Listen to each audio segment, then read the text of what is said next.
이제 우리의 마음을 다해 살아계시며 인자하시며 우리에게 구원을 베풀어 주신 참으로 좋으신 하나님께 예배합니다. 내 영혼아 여호와를 송축하라. 내 속에 있는 것들아 다 그의 거룩한 이름을 송축하라. 아멘.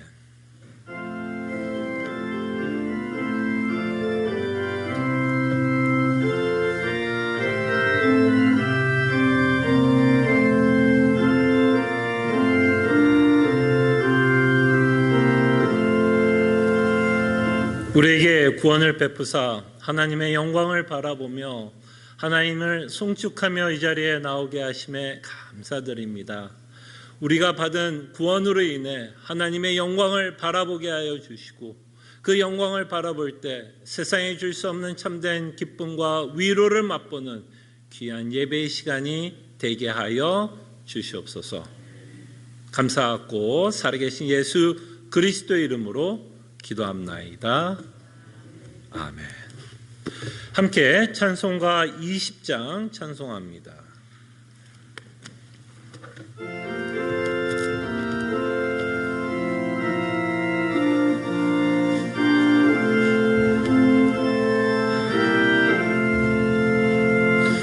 큰 영광 중에 계신 주 나 찬송합니다.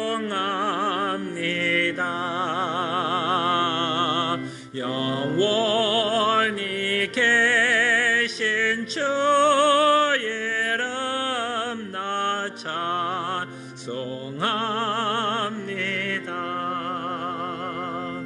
한없이 크신 능력을 나 찬송합니다. 참되고 미쁜 그 언약 나 찬송합니다.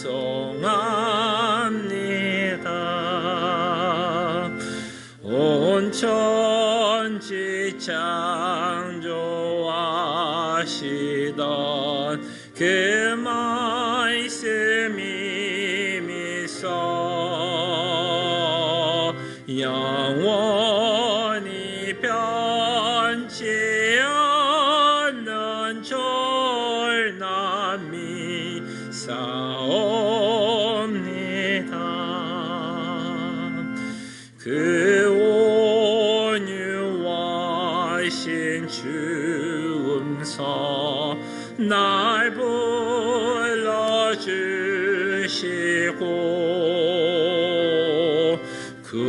극품에 품어주시니 나 찬송합니다.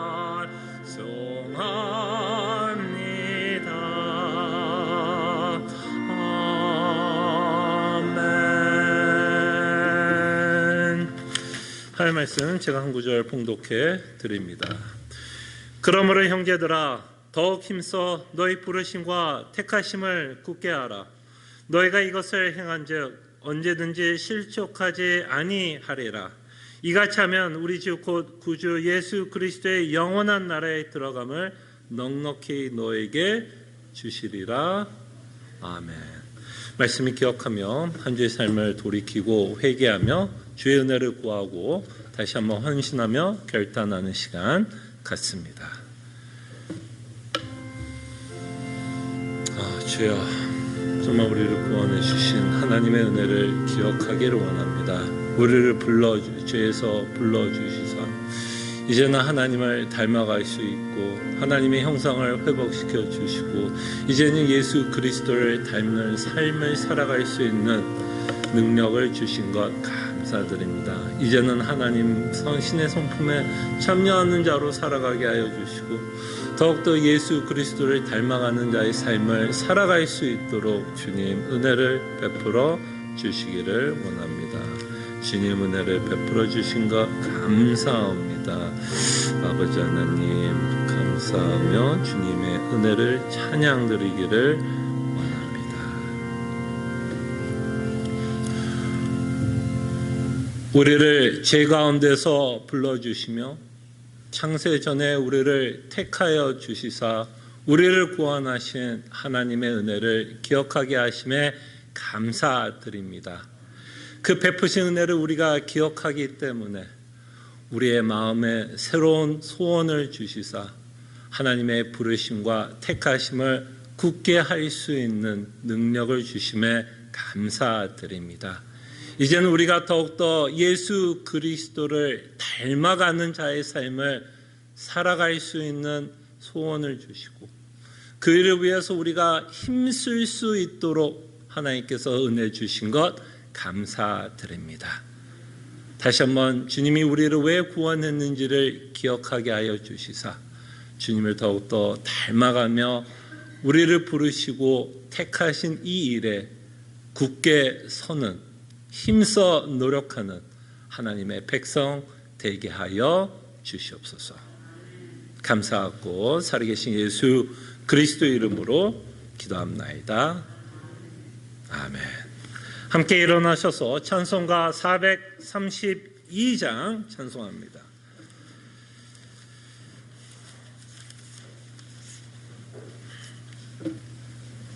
죄송합니다. 452장입니다. 452장.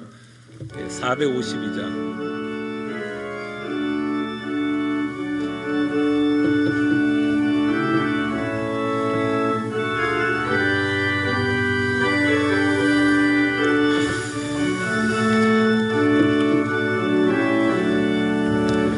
내 모든 소원 기도의 제목 예수님 닮기 원함이라.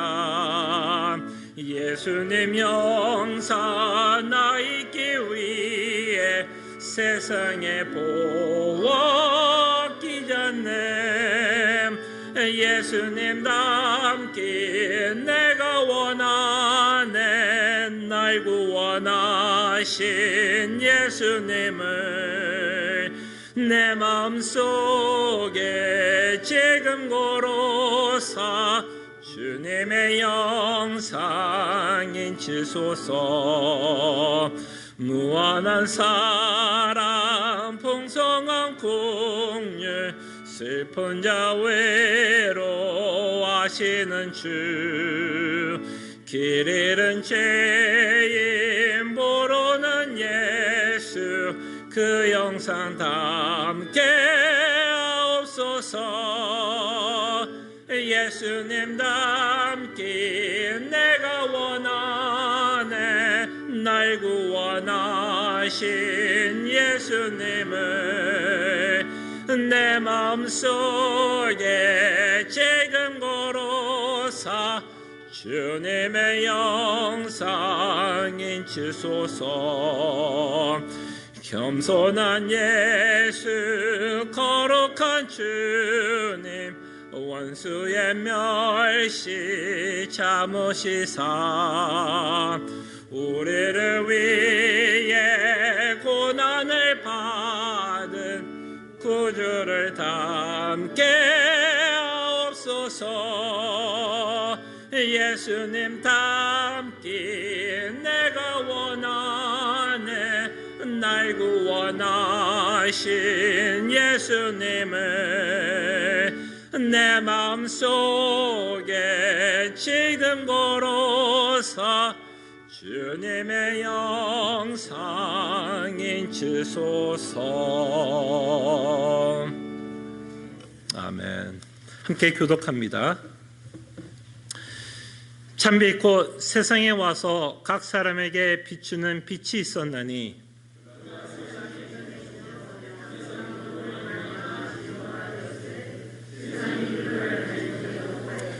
자기 땅에 오매 자기 백성이 영접하지 아니하였으나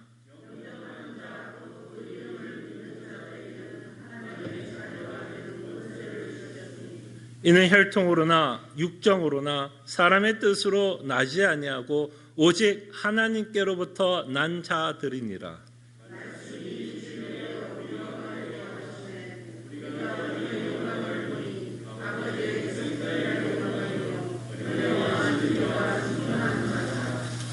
아멘.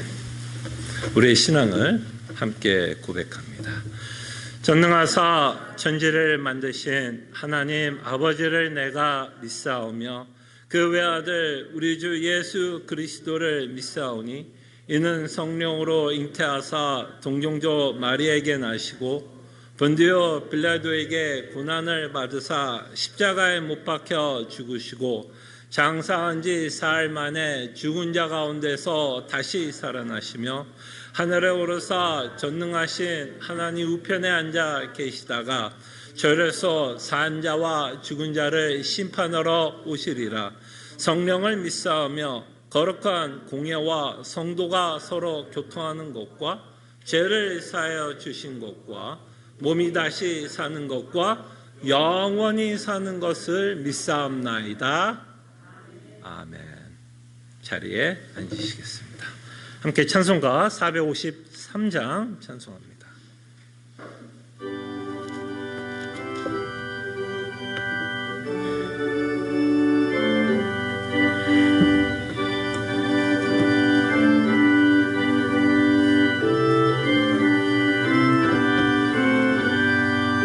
예수도 알기 원하네.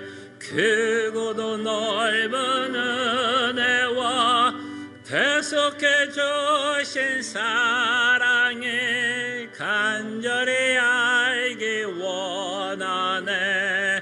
내 평생의 소원, 내 평생의 소원, 대속해 주신 사랑에 간절히 알기 원하네. 성령이 스승되셔서 진리를 가르치시고 거룩한 뜻을 해달아 예수를 알게 하소서. 내 평생의 소원, 내 평생의 소원, 대속해 주신 사랑에 간절히 알기 원하네. 성령의 감화 받아서 하나님 말씀 배우니 그 말씀 안절안절히 내 맘에 교훈되도다. 내 평생의 소원, 내 평생의 소원, 대속해 주신 사랑에 간절히 알기 원하네. 예수가 계신 보좌는 영광에 눌려 있도다. 영광의 왕이 오시니 그 나라 왕성하도다. 내 평생의 소원, 내 평생의 소원, 대속해 주신 사랑에 간절히 알기 원하네.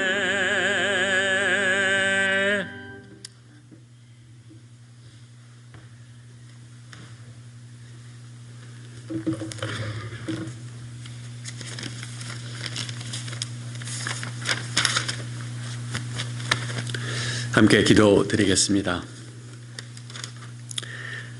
하나님 아버지, 천지를 지으신 능력의 하나님께서 우리의 아버지가 되실 수 있도록 우리의 구원을 계획하시고 이루시며 성령으로 거듭나게 하시어 믿음 주신 성삼위 하나님, 이제는 하나님의 영광을 바라볼 수 있게 하신 성부, 성자, 성령 삼위 하나님께 영광과 찬양을 드립니다.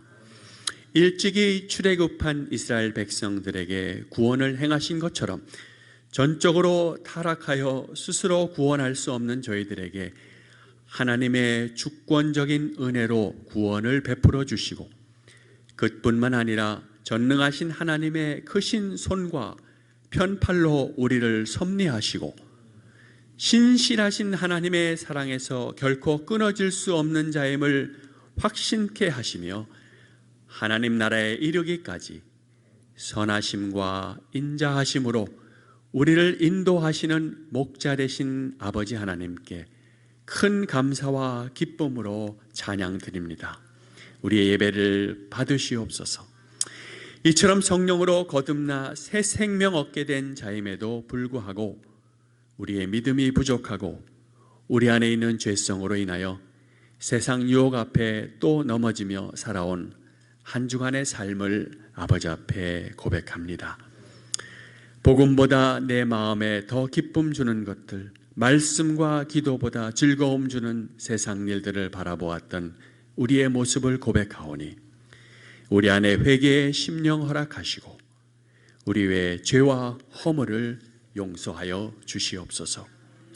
하지만 비록 부족할지라도 예수님의 피로 사신 구원에서 결코 떨어질 수 없으며 정죄함이 없다고 하신 새 언약을 기억하며 다시금 힘을 얻어 우리 안에 예수 그리스도의 형상이 온전하게 이루어지기까지 성화의 삶에 힘쓸 수 있도록 우리의 연약한 심령 굳게 하여 주옵소서. 하나님, 참된 믿음과 함께 부단한 배움을 통해 바른 복음의 지식이 우리 안에 풍성히 거함으로 우리의 우둔한 마음을 지혜롭게 하시고 죄와 맞서 싸우게 하시며 소망 가운데 인내하고 형제를 용납하고 사랑하기에 이르러 마침내 그리스도인다운 삶을 살아 하나님을 기쁘시게 하고 하나님께 영광 돌리는 삶 살 수 있도록 우리를 도와주시기를 간구드립니다. 또한 오늘 있는 성찬을 통하여 예수 그리스도의 구원의 은혜를 다시금 묵상할 때에 우리를 대신해 심판의 저주를 받으시고 우리에게는 오히려 믿음을 통한 언약의 복을 주신 주님과의 참된 교통이 성령의 능력을 통해 우리 안에 있게 하옵시며 이 시간 함께 교육관에서 복음을 배우고 성찬을 나누는 학생들과 교사들에게도 동일한 풍성한 은혜 허락하여 주옵소서.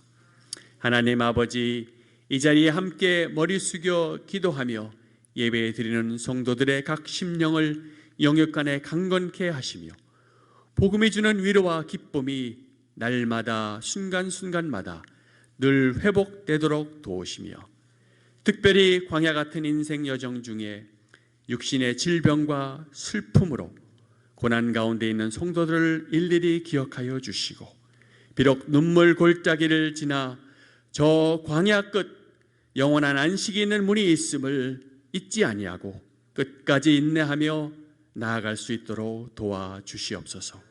하나님, 이 땅에 흩어져 바른 복음 선포하는 유형의 교회들과 주님의 지상명령 순종하여 세계 곳곳에 흩어져 복음 전하는 선교지의 교회들을 붙드시며 각 사역자들을 늘 새 힘 얻어 감당할 수 있도록 말씀과 함께 성령님 저들을 위로하여 주옵소서. 하나님, 이제 목사님 통해 말씀을 듣습니다.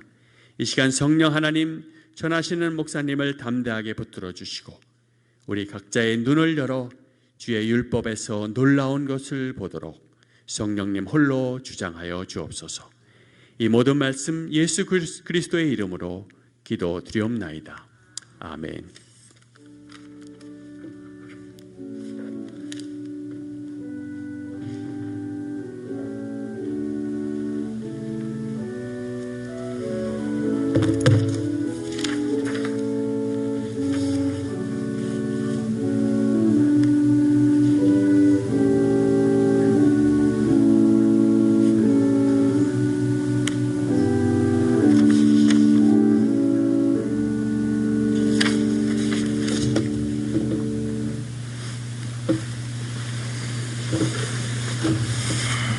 하나님의 말씀 사도행전 4장 1절에서 4절 말씀입니다.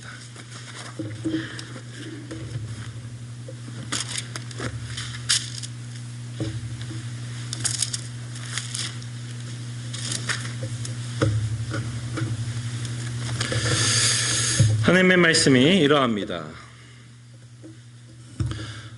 사도들이 백성에게 말할 때에 제사장들과 성전 맡은 자와 사두개인들이 이르러 예수 안에 죽은 자의 부활이 있다고 백성을 가르치고 전함을 싫어하여 그들을 잡음에 날이 이미 저물었으므로 이튿날까지 가두었으나 말씀을 들은 사람 중에 믿는 자가 많으니 남자의 수가 약 5천이나 되었더라. 아멘. 오늘부터 저희들이 살펴보려고 하는 사도행전 4장은 저희 좀 새로운 국면을 보게 됩니다. 사도들은 새로운 국면을 만나게 되죠. 사도들이 이제 핍박을 받고 있는 내용을 보게 됩니다. 박해를 받고 있는 내용을 저희들이 4장부터 좀 보게 됩니다. 우리는 이 내용을 살펴보면서 접하면서 사실 놀랄 이유가 없습니다. 사도들이 왜 핍박을 받지? 사도들이 왜 박해를 받지라고 우리는 놀랄 이유가 없습니다. 왜 우리가 놀랄 이유가 없는가 하면 이미 예수님은 수차례 제자들에게 가르쳤던 말씀이 있었습니다. 세상이 나를 미워하는 것처럼, 그래서 세상은 자기를 못 박았습니다. 우리가 끊임없이 복음서를 통해서 살펴봤고 사도 베드로의 설교를 통해서 너희들이 예수를 죽였다라고 사도 베드로는 말씀하고 있었습니다. 세상은 예수 그리스도를 싫어합니다. 그래서 죽이기까지 했습니다. 그렇다면 그 예수 그리스도께서 전하는 복음에 대해서는 사람들은 어떻게 반응을 할까요? 오히려 믿고 있는 모습이 놀라운 일이고 기적이고 하나님의 은혜이고, 사실 오늘부터 살펴보고 있는 이 4장의 내용은 인간이 갖고 있는 본성이 어떤 본성을 갖고 있는지, 하나님에 대해서 어떤 반응을 보이고 있는지, 하나님을 어떻게 대적하고 있는지, 하나님을 얼마나 싫어하고 있는지, 다시 한번 사도들의 핍박하는 모습을 통해서 인간의 진정한 모습, 참 모습을 저희들이 보게 됩니다. 세상이 예수 그리스도를 미워했던 것처럼 예수 그리스도의 복음을 전하는 사도들도 세상은 참 미워하고 있고, 너무나 미워해서 그들을 잡아 죽이려고까지 하고 있는 모습을 저희들이 보게 됩니다. 그래서 오늘 연장선은 사실 지난주에 저희들이 살펴봤던 구절의 연장선입니다. 지난주에 3장 17절 말씀을 저희들이 살펴봤는데요. 뭐라고 말씀하냐면, 형제들아 너희가 알지 못하여서 그리하였으며 너희 관리들도 그리한 줄 아노라.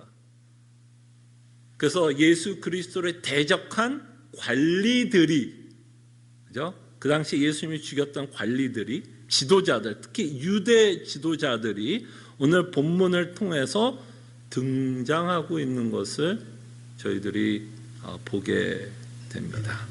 그래서 1절을 보면 사도들이 백성에게 말할 때에, 이건 어느 내용을 받고 있냐면 3장의 내용을 받고 있는 내용이죠. 걷지 못하는 자를 일으켜 세웠고, 많은 사람들은 사도들을 주목하며 마치 사도들이 이 자를 세웠다라고 생각하는 그 오해에 대해서 이제 사도 베드로가 또다시 복음을 전하게 됩니다. 이 일을 가능하게 하신 분은 예수 그리스도이시다라고 말씀하면서 다시 한번 복음을 전하고 있을 때에 이 사건이 벌어지고 있다라는 것을 저희들이 보게 됩니다. 그러면서 그 관리들이 등장을 하죠. 이 관리들은 예수님을 죽였던 자들입니다. 지금 동시대 사람들이에요. 그죠? 그리스도께서 지금 죽고 부활한 지 40일 후에 사도행전이 기록되고 있다면 그 동시대 사람들이 지금 나타나고 있습니다. 똑같이 행동하고 있는 것을 보게 됩니다.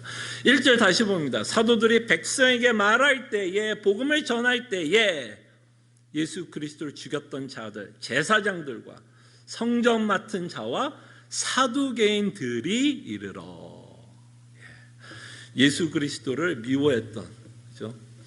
자들이 다 등장을 합니다. 자, 그럴 때 오늘 여러분들과 함께 좀 살펴보려고 하는 자들은 이제 계속해서 이 자들을 이제 저희들이 계속해서 사정을 통해서 이제 살펴볼 겁니다. 이들이 어떤 식으로 예수 그리스도의 복음을 저항했고 거부했고 싫어했는지의 내용은 이제 앞으로 우리가 살펴보겠지만, 오늘 여러분들과 함께 좀 살펴보려고 하는 자는 이 무리 가운데 사두개인이라고 하는 파에 대해서 저희들이 좀 살펴보려고 합니다. 여러분, 사두개인들 혹시 아시나요?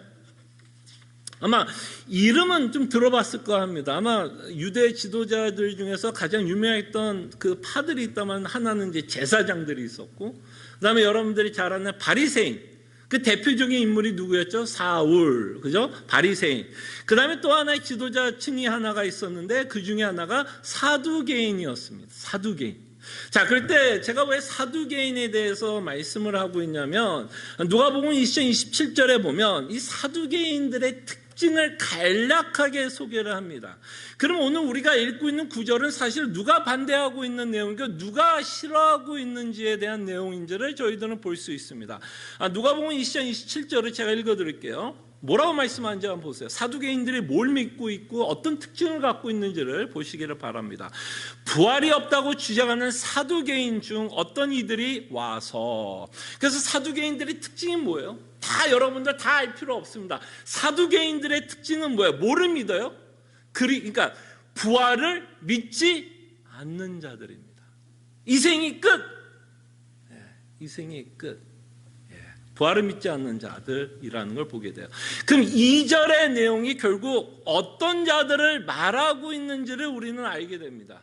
지금 앞에 1절을 통해서 여러 명들이 나왔죠. 제사장들이 나왔고 성전 맡은 자들이 나왔고 사두개인이 나왔는데 2절의 내용을 보면 특별히 어떤 자들이 싫어했는지를 알게 됩니다. 그럴 때 2절의 내용이 뭐죠? 예수 안에 죽은 자의 부활이 있다고 백성을 가르치고 전함을 싫어하여. 그럼 이 무리 가운데 어떤 자들이 이 말씀을 싫어했을까요? 부활에 관한 내용을 싫어했던 자들이 있는데 그 자들이 사두개인이라는 것을 저희들은 보게 됩니다. 그래서 예수 그리스도의 부활하심에 관한, 그죠? 그들은 부활을 믿지 않기 때문에 당연히 예수 그리스도의 부활하심에 대한 사도 바울의 가르침에, 사도 베드로의 가르침이죠. 전함에 이들은 당연히 어떻게 반응을 할까요? 동의가 되었을까요? 거부가 되었을까요? 싫어했을까요? 당연히 싫어했습니다. 굉장히 싫어했습니다. 왜냐하면 자신들이 믿었던 내용이 있었기 때문에, 그들이 믿었던 내용이 있었기 때문에 사도 베드로가 예수 그리스도의 부활하심을 전할 때 당연히 이들은 거부가 되고 있다는 걸 보게 됩니다. 참 우리가 하나님의 바른 지식을 갖고 있는 게 얼마나 중요한지를 보게 됩니다. 제가 지난주에 여러분들에게 말씀드렸던 거 혹시 기억나십니까? 사람들이 왜 예수님 믿지 못하는 이유 중에 하나가 있다면 우리가 이미 뭐가 있는 거예요? 믿고 있는 전제들이 이미 있는 거예요. 그러니까 우리가 복음이 이해가 안 돼서 못 믿는 게 아니라는 겁니다. 여러분들은 지금 예수 그리스도의 복음을 믿잖아요. 뭐 여러분들이 다른 사람보다 너무나 똑똑해서 복음이 믿어진다라고 생각하십니까? 뭐 다른 사람들보다 제가 IQ가 뭐 200이 되고 300이 되고 500이 돼서 너무 유식해서 제가 복음이 믿어지는 걸까요? 복음이 믿어지지 않는 결정적인 이유 중에 하나는 이미 내가 믿고 있는 내용이 있는 거예요. 그 이미 내가 믿고 있는 내용 때문에 그 진리가 뭐 해야 될까요? 거부되는 거예요. 거부가 되는 거예요. 이미 사두개인들은 부활을 믿지 않았기 때문에 사도 베드로가 부활에 대해서 전하고 있을 때 그들은 싫어할 수밖에 없고 거부가 될 수밖에 없다라는 것을 저희들은 보게 됩니다. 그럴 때 여러분과 제가 말씀을 듣고 있을 때 거부가 되는 것이 있다면 그 내용이 이해가 안 돼서 거부가 되는 게 아니라 어쩌면 우리는 이미 뭔가를 믿고 있는 전제가 있고 그 전제가 아니기 때문에, 내가 듣고자 하는 그 전제가 아니기 때문에 내 마음속에 어떤 마음이 들까요? 듣고 싶은 마음이 안 드는 거예요. 아시겠습니까? 이해가 안 돼서가 아니라 내가 이미 믿고 있는 내용 때문에 못 믿고 있는 모습이 있을 수 있다는 겁니다. 그런 모습을 우리는 끊임없이 우리 자신을 좀 살펴볼 필요가 있다는 것을 보게 됩니다. 자, 그럴 때 우리가 좀 한번 생각을 해보죠. 자, 이 사두개인들은 부활을 믿지 않았습니다. 그죠? 그리고 당연히 부활을 믿지 않았기 때문에 예수님이 부활한 사실에 대해서도 거부할 수밖에 없죠. 싫어할 수밖에 없죠. 자, 그럼 우리가 한번 이렇게 제가 질문을 한번 해볼게요. 사두개인이 부활을 믿지 않은 것 때문에 예수 그리스도의 부활의 내용도 싫어하고 거부했다면 왜 싫어했을까요? 이들이 다만 부활을 믿지 않는 것 때문에만 예수님의 부활을 싫어했을까요? 물론 그 이유도 큽니다. 조금 전에 말씀드린 것처럼 본인들이 갖고 있던 전제 때문에도 예수 그리스도가 부활하셨다는 것이 굉장히 불편하게 들릴 수 있지만, 사실 이 사두개인들이 예수 그리스도가 부활했다라고 하는 것을 싫어했던 결정적인 사실은, 만약에 예수님이 부활했다면 사두개인의 입장은 어떻게 되는 건가요, 여러분? 여러분들이 사두개인이라고 해봐요. 여러분들이 부활을 믿지 않습니다. 근데 정말 예수님이 부활했다라고 합시다. 진리입니다. 그러면 여러분들은 뭐가 돼요? 틀렸다라는 게 증명되는 거 아니에요? 틀린 거 아니에요? 여러분들은 분명히 사두개인들은 부활이 없다라고 얘기했는데, 예수님이 부활했다면 내가 평생 동안 믿고 왔던 그 어떤 진리가 틀렸다라는 걸 뭐 할 수밖에 없어요? 인정할 수밖에 없습니다. 그 인간이 가장 싫은 것 중에 하나가 뭔지 아십니까? 자신이 평생 믿은 것 내려놓기 굉장히 힘들어요. 평생을 옳다라고 믿었던 걸 부인하고 틀렸다, 잘못 생각했구나, 내가 잘못 믿고 있다는 것을 인정하는 것, 인간은 진짜 싫어하는 것 중에 하나입니다. 그렇기 때문에 우리는 끊임없이 내가 옳다라는 걸 뭐 하고 싶어요? 내가 옳다라는 걸 끊임없이 주장하고 싶은 게 인간의 속성입니다. 그렇기 때문에 사두개인들은 예수님이 부활했다는 걸 인정할 수 없습니다. 거부할 수밖에 없어요. 그 다음에 결정적으로 예수님이 부활했다면 그들이 자신이 믿고 있었던 것이 틀렸다라는 것도 사실이지만, 그들이 만약에 예수님이 부활했다면 예수님이 지금까지 가르쳤던 모든 진리를 뭐 할 수밖에 없을까요, 여러분? 뭐 할 수밖에 없을까요? 인정할 수밖에 없게 됩니다. 무슨 얘기인지 알겠죠? 그 죽었던 자가 살아났다면 지금까지 예수님이 그렇게 외쳤던 복음의 말씀을 이들은 뭐 할 수밖에 없을까요? 인정할 수밖에 없습니다. 예수님이 하나님이라는 사실과 예수님이 천지를 지으셨던 분이라는 것, 만왕의 왕이시라는 것, 심판주라는 것, 재판관이라는 것, 전능하신 하나님이라는 그 모든 사실을 사두개인은 인정을 해야만 합니다. 그 말은 뭐예요? 이 예수 그리스도 앞에 이 사두개인들은 뭐 해야 돼요? 무릎을 꿇어야 됩니다. 근데 사두개인들은 뭐 했던지 아죠? 여러분 기억나십니까? 사두개인들이 했던 일 중에 하나가 뭐였죠? 그 유대인 지도자들과 함께 합하여 뭐 했어요? 예수님을 죽인 자들 무리 가운데 한 무리였습니다. 그럼 예수님이 부활했다면 결국 사두개인들은 뭐 한 거예요? 죄가 없는, 빌라도도 손을 씻고 죄가 없다라고 분명히 재판관도 이 예수님이 죄가 없다라고 말씀을 하셨는데도 불구하고 유대인들은 예수님을 뭐 한 거예요? 누명을 씌워서 죽였습니다. 만약에 예수님이 부활했다는 게 사실이라면 사두개인들은 뭐 한 거예요? 결국 예수님을 누명을 씌워서 죽인 자라는 것을 뭐 해야 될까요? 인정을 해야 합니다. 자신이 잘못했다라는 것을 인정을 해야 돼요. 근데 조금 전에 말씀드린 것처럼 인간이 가장 하기 싫은 것 중에 하나가 뭔지 아십니까? 인간이 가장 하기 싫은 것 중에 하나는 자신의 잘못을 인정하는 겁니다. 그런 의미에서 인간이 가장 힘든 것 중에 하나가 회개하라는 거예요.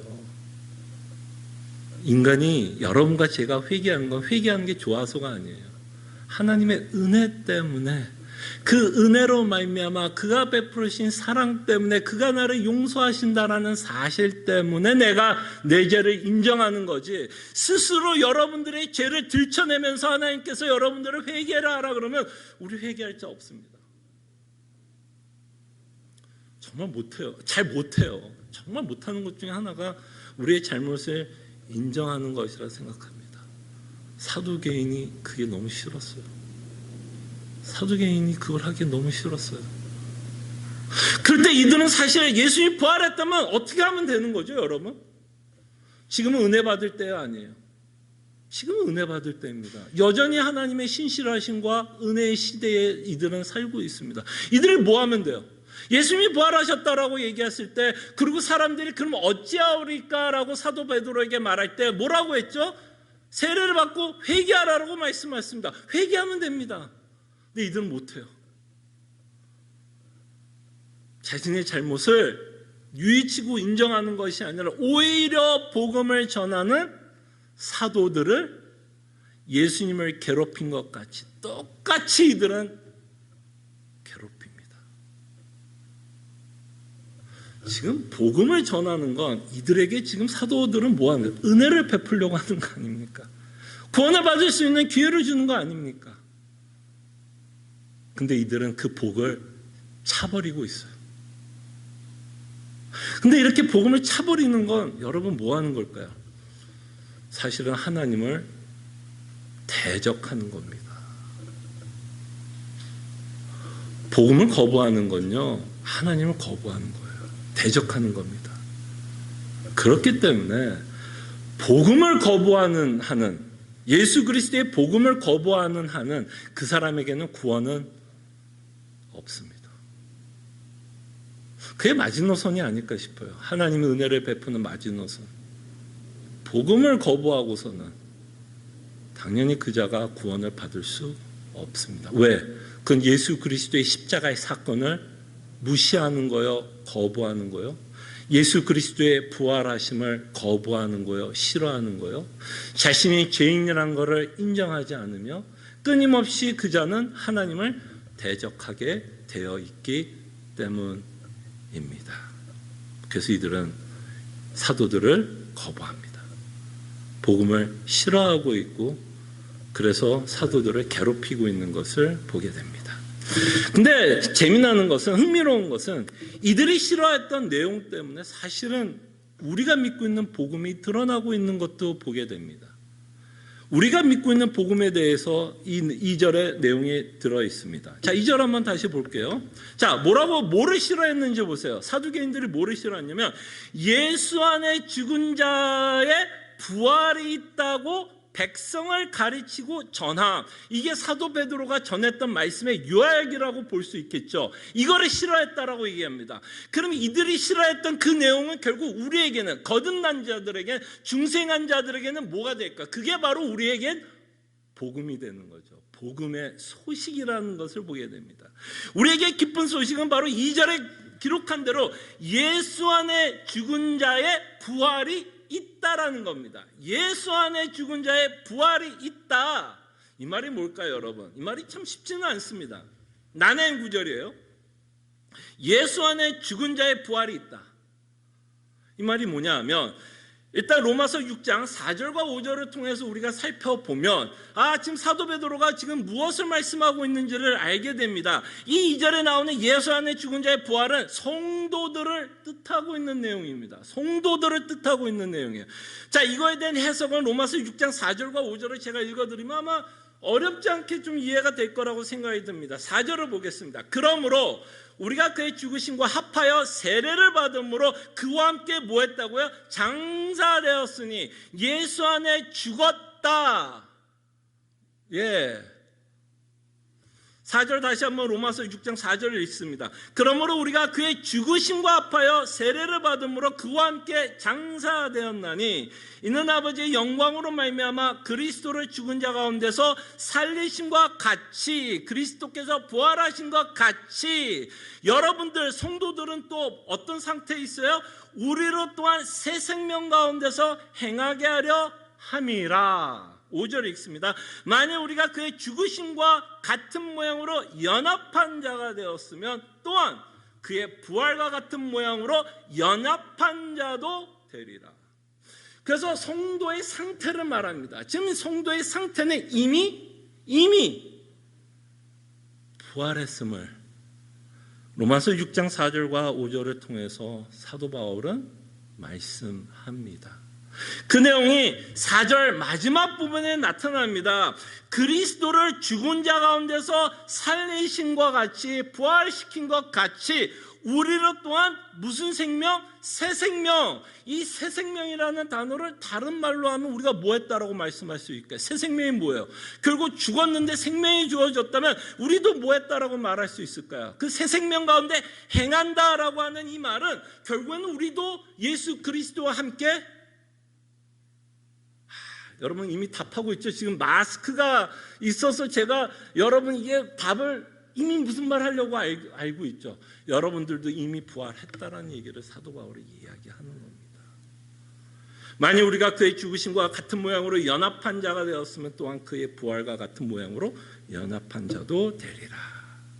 그래서 지금 사도 베드로는 성도의 놀라운 상태를 말씀합니다. 예수 안에 죽은 자의 부활이 있다. 여러분과 저는 이 부활은 미래의 시점이 아닌 현재의 시점이다라고 말씀을 합니다.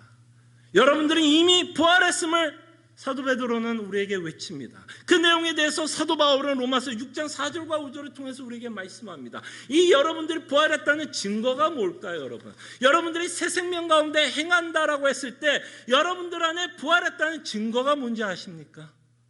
그것이 바로 여러분들의 믿음과 회개로 나타납니다. 믿음과 회개가 여러분들이 부활했다라는 증거이고 여러분들이 새 생명을 얻었다라는 증거이고 사도 요한의 말로 표현하자면 이게 다른 말로 하면 뭐야? 거듭남의 표시입니다. 여러분들이 거듭났다면 여러분들은 예수 그리스도의 부활의 생명에 이미 여러분과 저는 뭐 하는 자일까요? 동참하고 있는 자입니다. 이미라는 이 사실이 여러분 놀랬으면 좋겠어요. 제가 성경을 읽으면서 저희 생각을 참 많이 바꾼 하나님의 말씀들이 있습니다. 그 중에 하나가 이 종말에 관한 내용이 저를 생각을 많이 바꾼 것 중에 하나입니다. 우리는 종말을 생각하고 특별히 부활이라는 개념을 생각할 때 우리는 이것은 종말에만 있다라고 생각을 할 때가 많습니다. 뭔가 죽고 나서 우리가 생각하는 부활은 육체의 부활을 더 강조하게 되고 그것을 우리는 부활했다라고 많이들 생각합니다. 그것도 있습니다. 그죠? 분명 우리가 하나님에 가면 육체의 부활을 할 겁니다. 그러나 우리는 하나님의 나라에 들어가서만 육체의 부활을 기다리는 자들이 아니라 이미 여러분과 저는 지금 부활했다라는 거예요. 부활을 했기 때문에 여러분들은 하나님의 나라에 들어가서 육체의 부활을 뭐 하는 걸까요? 지금 믿는다라는 겁니다. 이건 정말 혁명과 같은 진리라고 저는 생각을 합니다. 이미 우리는 부활을 맛보고 있는 자들의 현재입니다. 그래서 우리는 이 땅에 살아가면서 부활을 받은 자로서 영적으로 거듭난 자로서 생명을 갖고 역동적으로 하나님의 나라를 위해서 살아가는 자들이 되었다라는 것을 여러분들이 기억해 주시면 감사하겠습니다. 그래서 우리는 부활을 기다리는 자들만은 아니에요. 기다리고 있는 부분도 있지요.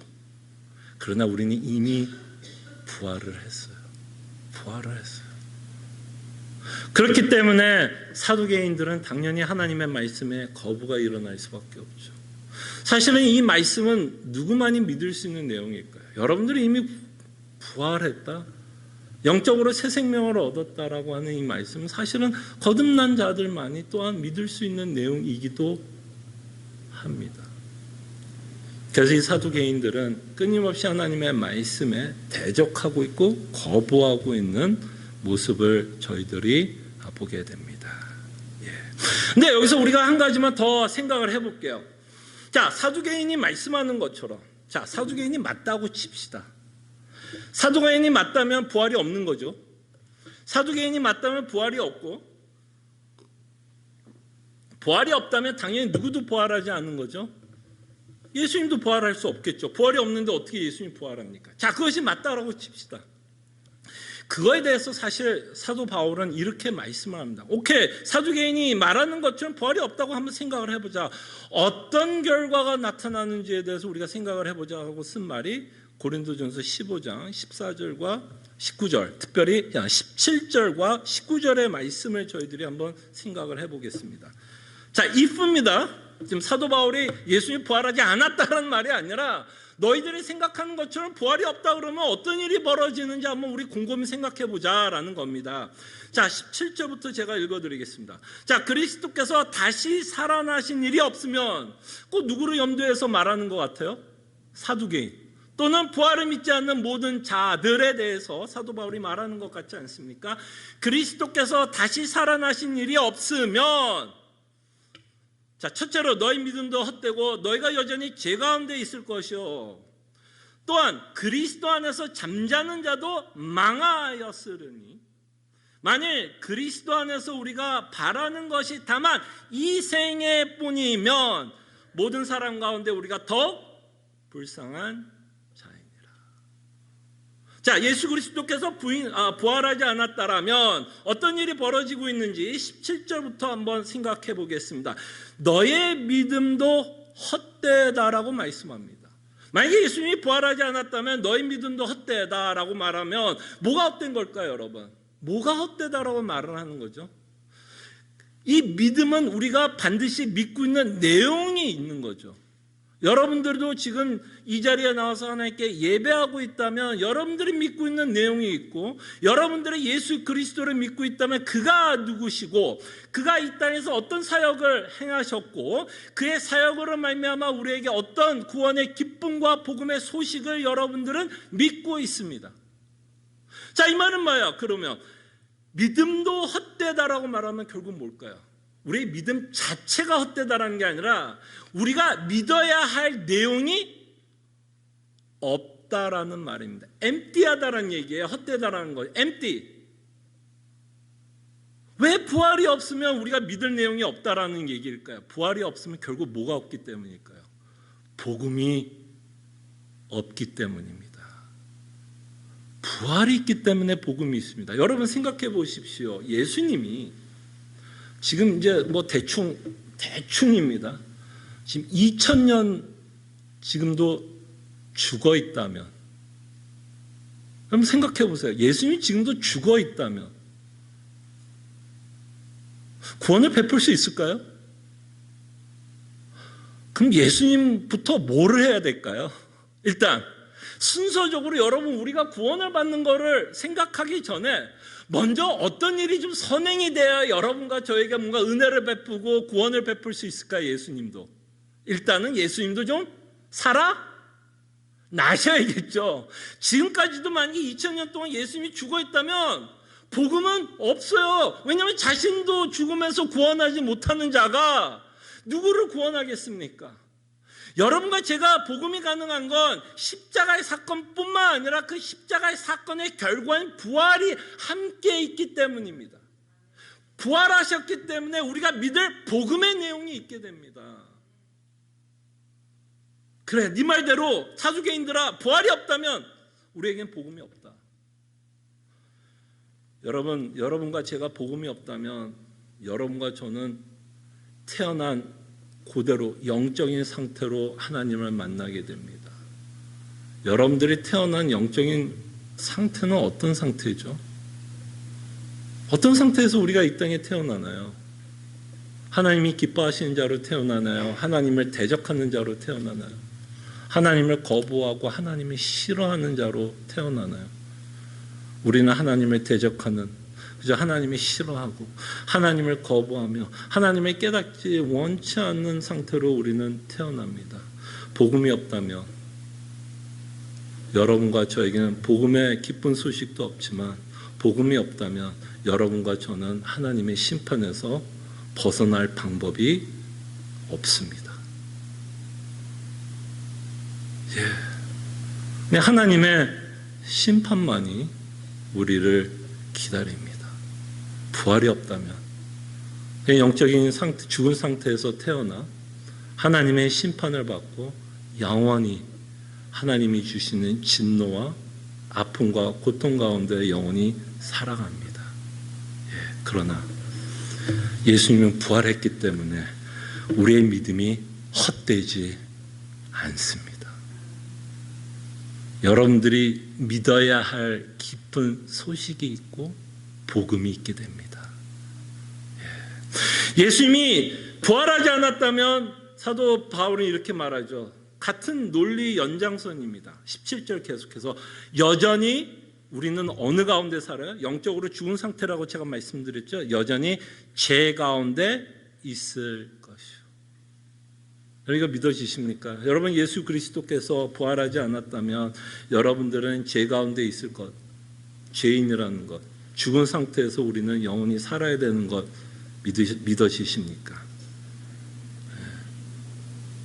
그러나 예수 그리스도께서 부활하심으로 말미암아 우리를 뭐라고 부를 수 있게 되냐면 의인으로 불러주십니다. 로마서 4장 25절입니다. 예수님이 내어주심은 우리의 범죄함을 인해서 내어졌다 그러고요. 예수님이 살아나심은 우리를 의롭게 하기 위해서 살아나셨다라고 말씀합니다. 이 말은 뭐냐면 예수 그리스도께서 우리의 구원을 완성시켰고 그 은혜가 우리 것이 되어 우리가 하나님 앞에 의인으로 살아갑니다. 놀라운 은혜를 저희들이 받게 됩니다. 만약에 예수 그리스도께서 부활하지 않았다면 여러분과 저는 여전히 죄인 가운데 하나님의 심판을 받는데 그리스도께서 부활하셨기 때문에 여러분들은 하나님 앞에서 의롭다함을 받고 그 의롭다함을 통해서 하나님은 여러분들에게 줄 수 있는 최고의 복들을 여러분들에게 허락합니다. 그 중에 복이 하나가 여러분들을 자녀 삼아줘요. 여러분들을 자녀 삼아줍니다. 그리고 여러분들은 하나님을 아버지라 부르고 그와 교제하며 아버지의 섭리 가운데서 그는 선한 목자가 되어 음침한 골짜기를 다닐지라도 우리의 인생을 책임지시며 인도하시는 선한 목자라는 것을 우리는 고백하면서 살아가게 됩니다. 그럼 마지막으로 여러분들과 함께 생각해 보고 싶은 건 19절입니다. 만약에 예수님이 부활하지 않았다면 19절에 이렇게 말씀하십니다. 만약 그리스도 안에서 우리가 바라는 것이 다만 이 생의 삶뿐이면, 자, 우리가 예수님을 믿습니다. 근데 우리가 예수님을 믿는 것이 이 생의 뿐이라면 사도 바울은 뭐라 그러죠? 우리가 가장 불쌍하다라고 말씀합니다. 아니 예수님을 믿는 게 왜 불쌍해요? 지금 사도 바울이 말하고 싶은 내용이 뭐예요? 예수님을 믿는 것이 불쌍한 게 아니라 예수님을 믿는 이유가 이 땅의 것만을 위해서 예수님을 믿고 있다면 그 자가 불쌍하다라고 얘기하고 싶은 겁니다. 부활을 믿지 않고 예수님을 믿고 있어. 이 땅의 것만을 누리면서 살아가려고 하는 자들이라면 그 자가 불쌍하다라고 말씀합니다. 그럴 경우도 있는 것 같아요, 여러분. 여러분들과 제가 예수님 왜 믿습니까? 여러분과 저는 예수님 왜 믿으세요? 여러분들과 제가 하나님은 참 좋으신 하나님이다라고 고백을 한다면 여러분과 제가 하나님은 왜 좋다라고 고백하십니까? 그 이유가 뭐죠? 충분히 우리는 이 땅의 삶을 바라보면서도 하나님은 신실하고 선하시며 좋으신 하나님이라고 고백할 수 있습니다. 왜? 때로는 하나님께서 내가 이 땅에 살아가면서 갖고 싶은 것, 필요한 것을 허락하시기 때문입니다. 그래서 여러분들이 간증 집회를 가면 많은 간증들이 이야기들이 그런 내용 아닙니까? 하나님을 믿음에 이 땅에서 하나님께서 내가 필요한 것, 구하는 것, 원하는 것 채워주셨다. 그래서 나는 이 하나님이 참 좋고 신실하고 인자하신 하나님이라고 나는 고백한다. 이런 간증 들어보셨어요? 안 들어보셨어요? 이 말이 틀렸나요? 안 틀렸나요? 이 말이 틀린 내용은 아닙니다. 근데 여기서만 우리의 신앙이 머무르게 되면 틀리게 됩니다. 형통할 때에 하나님의 섭리를 기억하고 하나님께 충분히 감사할 수 있습니다. 왜? 그 모든 일이 하나님의 섭리 안에서 하나님께서 허락한 거기 때문에 우리는 감사할 수 있습니다. 근데 문제는 뭐냐면 우리 인생은 형통만이 있지 않기 때문입니다. 그죠? 여러분과 저 인생은 형통만이 있고 내가 원하는 일들이 되고 내가 계획한 대로만 내 인생이 풀려가지 않기 때문입니다. 그건 하나님의 섭리 가운데서 우리에게 허락해지는 내용입니다.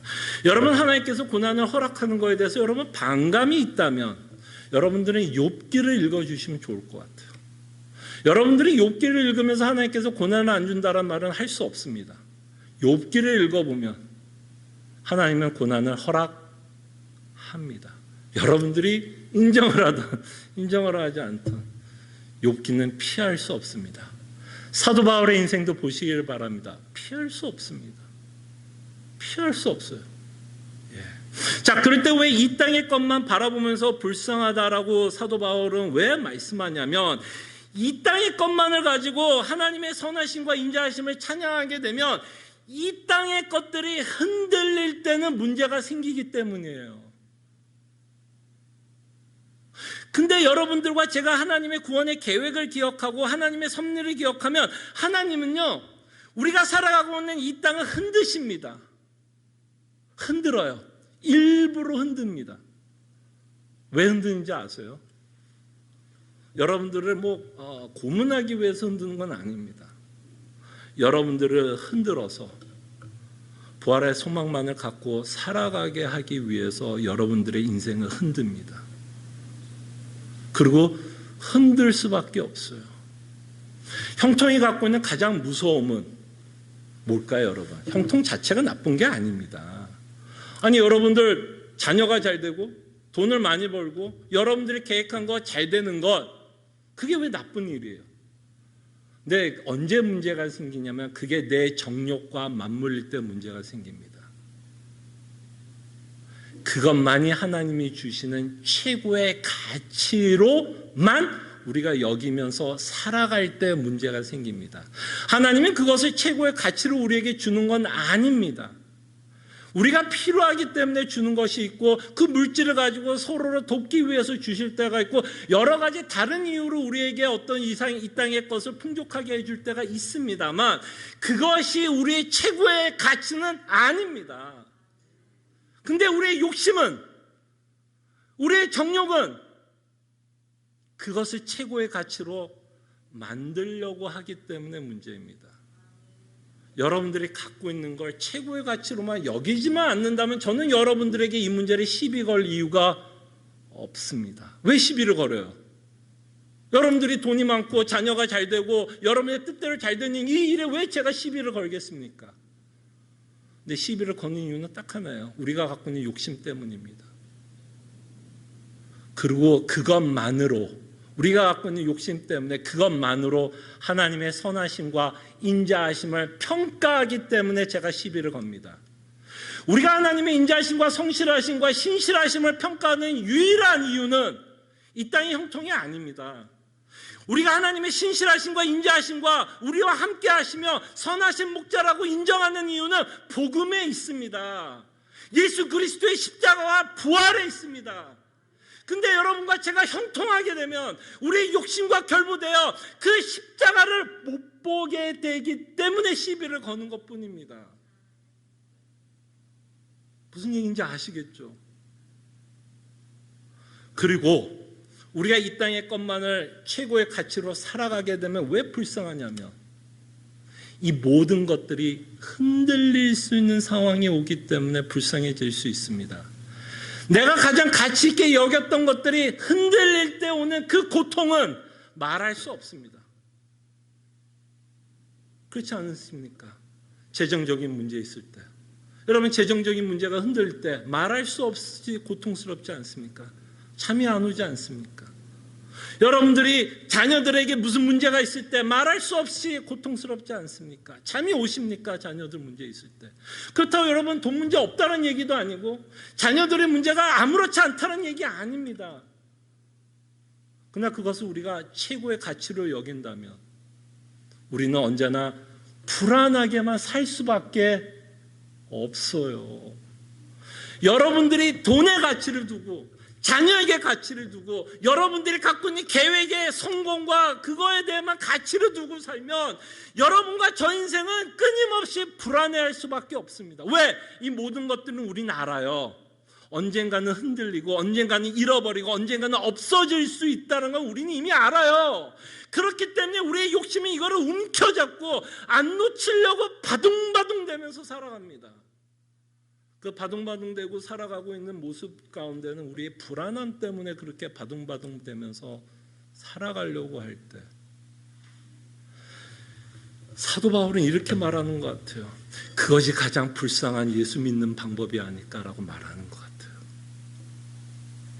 예수를 믿는다라고 할 때 이 땅의 것만을 복으로 생각하고 살아간다면 예수 믿는 자들 가운데 가장 불쌍하다라고 사도 바울이 말하고 싶은 것 같아요.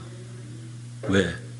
더 좋은 곳이 있는데 부활이라고 하는 부활의 소망이라고 하는 하나님의 나라라고 하는 어마어마한 선물을 우리에게 주고 있는데 그저 우리는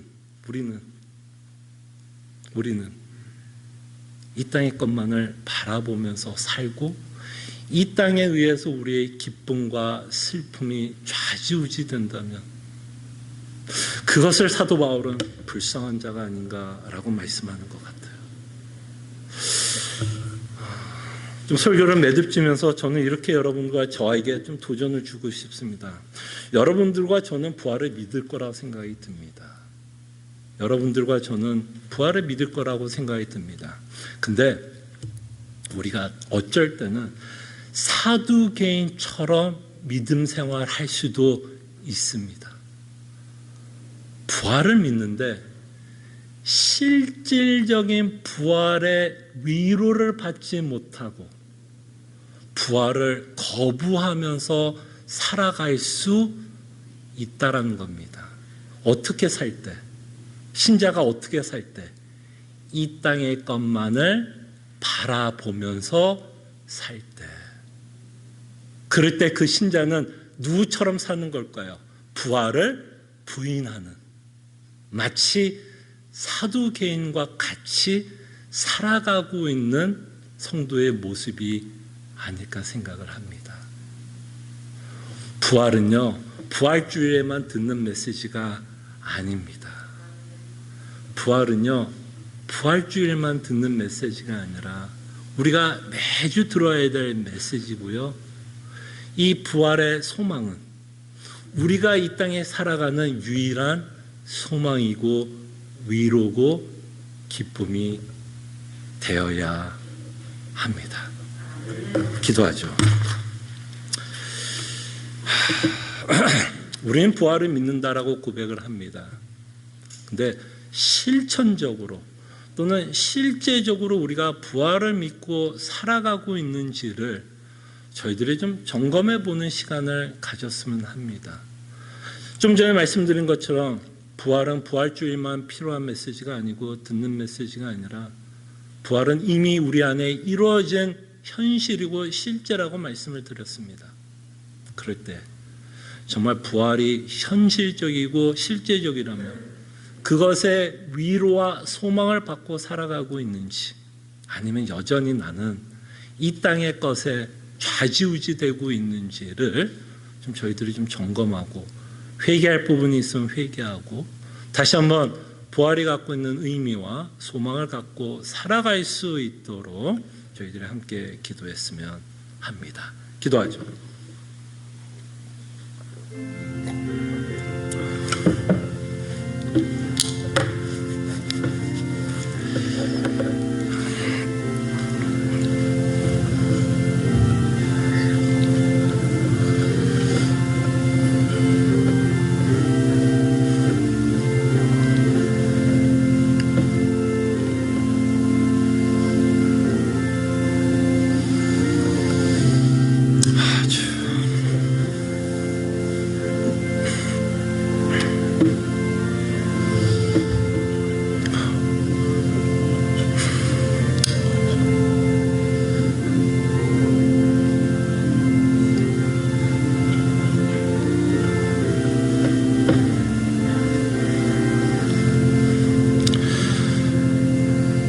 참으로 고마우신 하나님 감사합니다. 성령 하나님으로 말미암아 우리를 거듭나게 하여 주시고, 예수 그리스도의 부활의 생명이 이미 우리 안에 거하시게 하여 주시고, 우리에게 새 생명을 허락하시사 예수 그리스도의 복음을 믿고, 또한 우리의 잘못과 우리의 죄성을 하나님 앞에 인정하며 살아갈 수 있는 은혜를 베풀어 주신 것 감사드립니다. 오늘 말씀을 통해서 우리가 도전받기를 원합니다.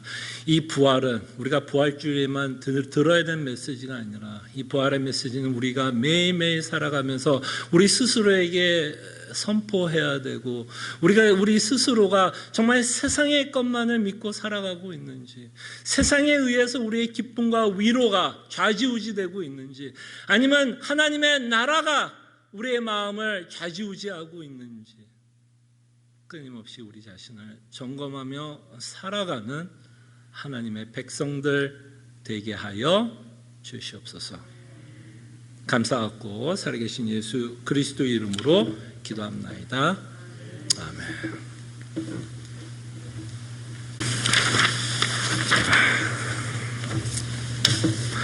다 함께 일어나셔서 찬송가 488페이지 찬송합니다.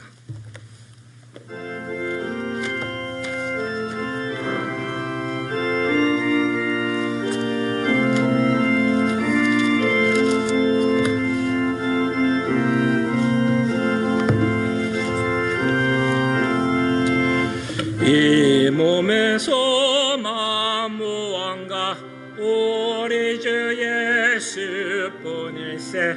우리 주 예수 밖에는 믿으리라 주 없도다. 주 나의 반석이시니 그 위에 내가 서리라. 그 위에 내가 서리라.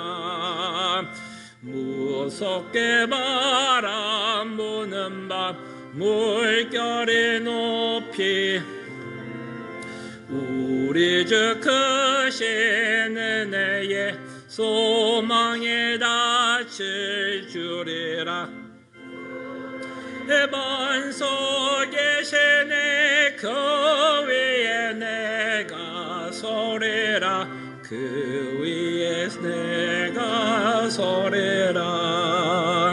세상에 믿던 모든 것 끊어질 그날 되어도 구주의 오냐 미사와 내 소망 더욱 크리라.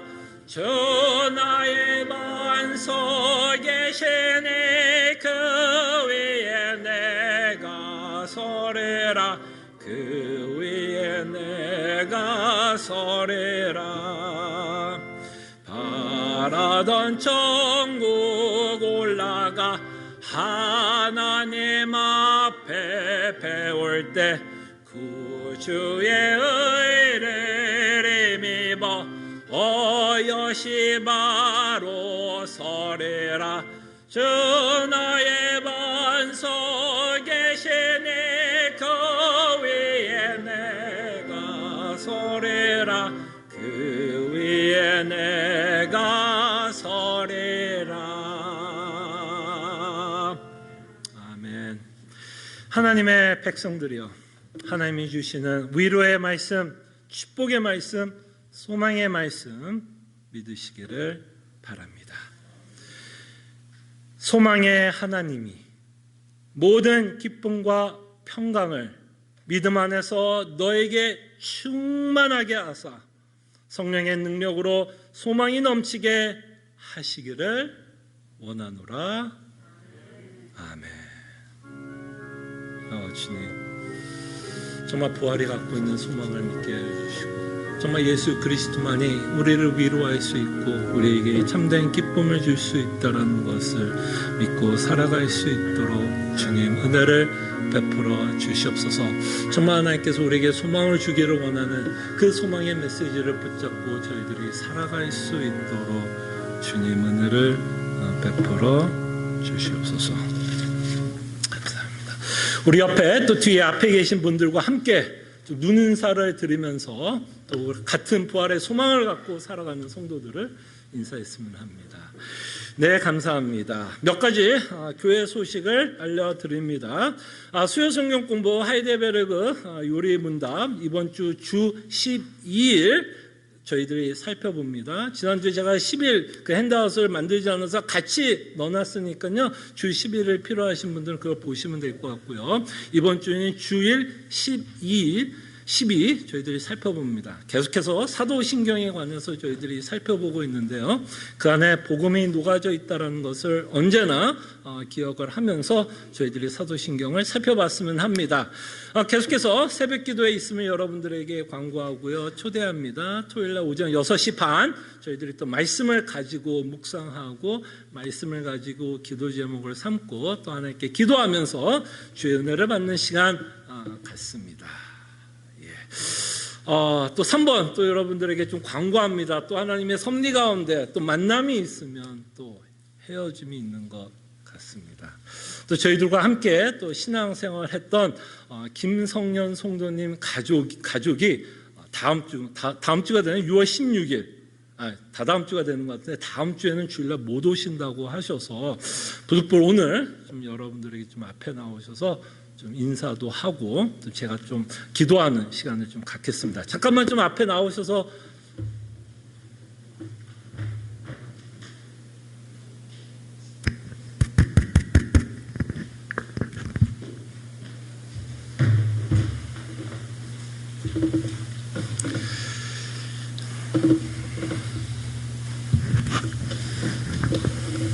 안녕하세요. 김성현입니다.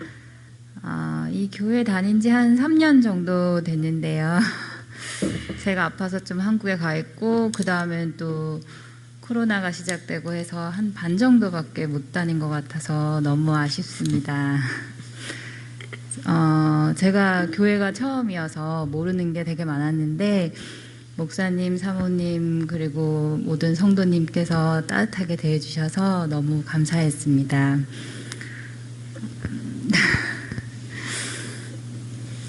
진짜 이렇게 아름다운 분들하고 헤어진다는 게 너무 아쉽지만 서울에 가서 즐겁게 열심히 살겠습니다. 시애틀에서 안포 제1장로교회를 만나게 해주신 하느님께 감사드립니다. 감사합니다. 네, 감사합니다.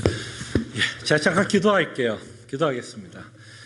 참으로 고마우신 하나님 감사합니다. 저희들의 만남도 하나님의 섭리 안에 있었고 이 만남을 통해서 하나님을 조금이나마 더 알아갈 수 있는 시간을 주심에 감사드립니다. 김성현 성도님 가정 위에 주님께서 함께 하시고 그의 모든 여정이 하나님의 섭리 안에 있고 하나님의 인도하심에 있음을 저희들이 믿습니다. 그가 어디 있든지 하나님께서 보전 유지시켜 주시고 한국에 가서도 끊임없이 하나님만을 의지하는 가정 되게 하여 주시고 그리스도의 복음만을 믿고 그 안에 있는 참된 위로와 기쁨과 감사를 맛보며 살아갈 수 있는 가정이 되게 하여 주시옵소서. 또 한국에 귀국하는 그 모든 과정과도 함께 하시고 또 한국에 가서 또 정착하고 또 새롭게 또 시작하는 그 삶 가운데서도 하나님의 놀라운 섭리와 은혜 가운데 하나님께서 함께 하여 주시옵소서. 감사하고 살아계신 예수 그리스도의 이름으로 기도합나이다. 아멘. 네, 감사합니다. 또 한국 가셔서 또 신앙생활 열심히 하시고요. 네, 또 몇 가지 좀 소식 여러분들에게 알려드립니다. 오늘 북클럽 참신앙과 거짓신앙 저희들이 한 올해부터 아마 시작했나 했죠? 작년이죠, 작년. 오랜 시간 저희들이 2챕터로 나갔는데요. 오늘로 이 책을 좀 마무리 짓겠습니다. 마지막 15장과 16장 여러분들과 함께 좀 마무리하는데요. 아마 여러 사정 때문에 못 들어오셨던 분들도 계실 것 같은데 좀 마지막 시간이니까 되도록이면 다들 혹시 책을 갖고 계셨고 읽으신 분들은 같이 좀 이렇게 줌에서 만나서 좀 마무리를 지을 수 있는 시간을 가졌으면 합니다. 그래서 여러분 15장 16장 읽어보지 않으신 분들 한번 집에 가셔서 좀 읽어보시고 들어오시면 좋을 것 같습니다. 5번입니다. 세미나가 준비되었고 여러분 단톡방에다가 제가 포스터 하나 올린 거 아마 보셨을 거라고 생각을 하는데요. 이번 세미나의 주제는 교회 성찬 공동체. 오늘 또 여러분들과 함께 또 성찬을 대하게 됐는데요. 저희들이 이제 매달 한 달에 한 번씩 저희들이 성찬을 대하고 또 익숙할 수 있는 내용이라고 하는데요. 언제나 중요한 거는 새로운 거를 배우는 것도 참 중요하지만 알고 있는 거를 더 명확하게 아는 것도 참 중요하다고 생각이 들고요. 복습하는 것도 굉장히 저는 신앙생활을 하는데 굉장히 중요하다고 생각을 합니다. 성찬이 참 중요한 또 우리가 신앙생활을 하는데 예수님이 또 제정하셨던 것 중에 하나이기 때문에 저희 교회에서 많은 분들이 또 성찬에 대해서 공부할 수 있는 기회가 될 거라고 생각이 들어서 많은 분들 참석해 주시면 감사하겠습니다. 6월 13일입니다. 다음 주죠. 다음 주 오후 4시부터 6시고 지난번과 함께 줌과 유튜브로 동시적으로 진행이 될 테니까요. 편하신 걸로 들어오시면 될 것 같습니다. 그 다음에 몇 가지 좀 광고 하나만 더 드리면요. 저희 교회가 좀 후원하고 있고 기도하고 있는 교회 중에 하나가 새언약 교회입니다. 현상원 목사님 지금 1년 개척을 하셨는데 어저께 기쁨 소식 하나 전해주시면 벌써 1주년이 됐다고. 하나님이 또 섭리하시고 지켜주신 것에 대해서 감사하다라는 것을 저하고 좀 통화해서 말씀해 주셨습니다. 저한테 감사한 게 아니죠. 사실은 시애틀 남포 제2장로교회에 감사함을 좀 전해 주셨습니다. 그래서 새언약교회 여러분 좀 기억해 주시고 또 1주년 또 하나님께서 허락한 그 섭리에 또 우리가 또 하나님께 찬송과 영광을 돌렸으면 좋겠고 이 교회를 여러분 계속해서 기억해 주시고 기도해 주셨으면 감사하겠고요. 여러분들이 나가실 때 또 떡이 준비되어 있습니다. 아마 여러분들은 아시는 분들은 아시겠지만 그 박예찬 성도님이 저희 교회 몇 년 다니셨는데 좀 한국이 팬데믹이 시작하면서 한국에 좀 갑작스럽게 좀 들어가야 되는 상황이어서 좀 여러 물건들을 좀 저희 교회에다 놓고 갔습니다. 그 중에 큰 건 뭐 작은 것들은 짐도 있었지만 그 중에 하나가 이제 좀 자동차도 있었습니다. 아마 여러분 여기 지나가다 보면 자동차가 한 대가 서 있은 게 그 박예찬 성도님인데 어쨌든 저희 교회 성도님들 가운데 요거를 좀 처리도 해주셨고 너무 그 모든 그 프로세스에 그 수고하셨다라는 의미로 너무 감사하다는 의미로 또 좀 떡을 한국에서 이렇게 좀 준비를 좀 해주셨습니다. 그래서 여러분들 나가실 때 가정당 하나씩 여러분 가정당 하나씩 1인당 하나씩 야 이거는 굉장히 업그레이드가 됐네요. 가정당 하나가 아니라 1인당입니다. 1인당 하나씩 여러분 가져가시면 될 것 같습니다. 감사합니다.